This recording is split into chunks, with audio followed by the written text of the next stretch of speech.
ഫെലിക്സിനെ ചോദിക്കുകയാണെങ്കിൽ എന്താണ് ഷോപ്പിഫൈനെ പറ്റി, മാർക്കറ്റ് പ്ലേസിനെ പറ്റി കൂടുതലായിട്ട് അറിയായിരിക്കും. ഇങ്ങനെയായിരുന്നു അതിന്റെ ഒരു ജേർണി, ഷോപ്പിഫൈ എങ്ങനെ എക്സ്പ്ലോർ ചെയ്തത്? അപ്പൊ ഈ ഐഡിയ തന്നെയാണ് നമ്മള് മോസ്റ്റ് ഓഫ് ടൈം ഡെവലപ്പേഴ്സ് ആയ കാരണം കൊണ്ട് നമ്മൾ പ്രൊഡക്റ്റ് ഉണ്ടാക്കും, അത് കഴിഞ്ഞിട്ട് നമ്മളൊന്നും ചെയ്യില്ല. അത് കഴിഞ്ഞിട്ട് മെയിൻ ചെയ്യേണ്ട സാധനങ്ങൾ കുറെ കാര്യങ്ങളുണ്ട്. ഇപ്പൊ ആൾക്കാർ വരണം നമ്മുടെ പ്രൊഡക്റ്റ് ഉപയോഗിക്കാൻ വേണ്ടി. അപ്പൊ ഈ മാർക്കറ്റ് പ്ലേസിൽ ലിസ്റ്റഡ് ആകുമ്പോൾ ഓൾറെഡി ആൾക്കാർ സെർച്ച് ചെയ്യുന്നുണ്ട്, ഇതുപോലത്തെ സൊല്യൂഷൻസ് വേണ്ടി സെർച്ച് ചെയ്ത് ആൾക്കാർ ഓൾറെഡി പല ആപ്സും ഉപയോഗിക്കുന്നുണ്ട്. അത് കാരണം കൊണ്ട് ഇപ്പൊ അതിലേക്ക് എന്താ പറയാ ആ ഒരു പാർട്ട് നോക്കണ്ട. whereas we can build a really good product. Product led growth drive ചെയ്യാൻ പറ്റിയ ബെസ്റ്റ് ഓപ്ഷൻ ആണ് ഈ ആപ്സ് ഉണ്ടാക്കിയിടുക.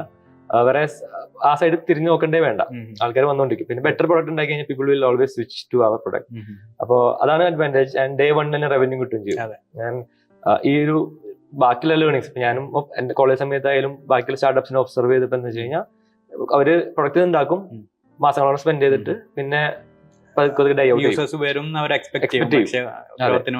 അപ്പോ അതൊക്കെ സോൾവ് ചെയ്യാനുള്ളതാണ്. പിന്നെ എക്സ്റ്റേണൽ ഫണ്ടിങ്ങിനും ആവശ്യമില്ല. ജസ്റ്റ് ഇന്റർനെറ്റും ലാപ്ടോപ്പും ഉണ്ടെങ്കിൽ you can build A product, put it on any of this market place and fast ആയിട്ട് റവന്യൂ മേക്ക് ചെയ്യാൻ പറ്റിയ ഒരു സംഭവമാണ്. ബൂട്ട്സ്ട്രാപ്പ് ചെയ്യുന്ന ഒരാൾക്ക് ഏറ്റവും ഇമ്പോർട്ടന്റ് ആയിട്ട് കാര്യം ആദ്യം തന്നെ അതൊരു എമൗണ്ട്, ഒരു ഫണ്ടിങ് കിട്ടണം എന്നുള്ളതാണ്. ബൂട്ട്സ്ട്രാപ്പിംഗിൽ ഡെഫിനറ്റ്ലി മാർക്കറ്റ് പ്ലേസ് നന്നായിട്ട് ഹെൽപ്പ് ചെയ്തിട്ടുണ്ട്.